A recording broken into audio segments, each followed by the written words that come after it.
Now, here's meteorologist Pete Mangione with your live Pinpoint Doppler 12 Futurecast. Periods of heavy rain and strong wind on the way overnight. First, though, I want to briefly talk about what happened down in North Carolina. This is a view of Raleigh, North Carolina from this afternoon, and here's our radar loop. You can see right around 3:30 in the afternoon, this red cell passing on through. That's a tornado. It was a large tornado. It stayed on the ground for a very long time. That's why it was so destructive. Of course, this wasn't the only one in the region. Hundreds of tornadoes down to our south and east today, but this one was particularly bad, and I don't think it's until tomorrow morning when the sun comes up when we know the full scope of that damage. So a bad situation down there. Fortunately, we're not going to see anything like that overnight. We will see some heavy downpours and gusty winds. In fact, on live Pinpoint Doppler 12, you could see the green filling in. That represents the light to moderate rain, but the specks of yellow and red represent some of those downpours. You can see this one right now sitting just to the north of Hope Valley, and that will continue to push off to the north and east. Now, as I pan the radar further down to the south, notice the flashes of lightning popping up across Long Island Sound. So, yes, there is a chance of a thunderstorm or two overnight.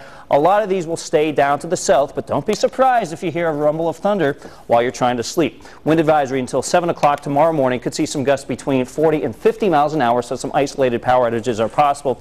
Here are some recent wind gusts, up to 38 miles an hour in Newport, 28 miles an hour in Westerly, 31 miles an hour in Providence. Not so bad in Smithfield, but I do expect even Smithfield to get pretty gusty overnight. Coastal flood advisory in effect through tomorrow morning at 10 o'clock, and this is primarily for Narragansett Bay. This is not due to rain. This is basically the winds coming in from the southeast, pushing up the tide, high tide around 7:30 in the morning, and some minor splash over is possible. We are not expecting extensive coastal flooding, but we could see some ponding on the roadways because of this stuff. Notice all the heavy downpours.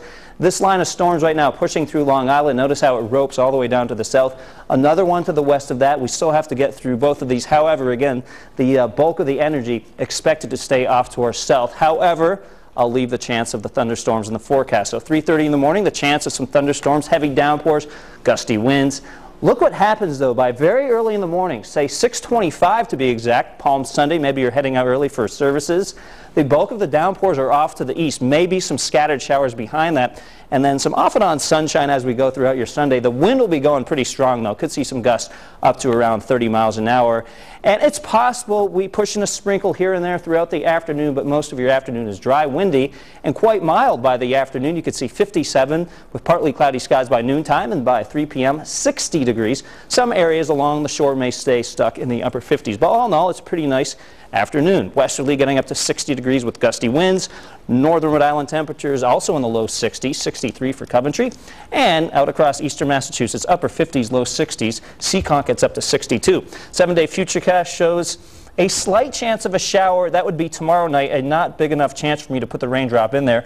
Marathon Monday looking good, 59 degrees, chance of a few more showers Monday night into Tuesday, and then kind of unsettled throughout the middle of the week with some showers around. But all in all, at least the second half of the weekend, pretty nice once we get through the rain tonight. All right. Thanks so much, Pete. Yep. Coming up on Eyewitness News.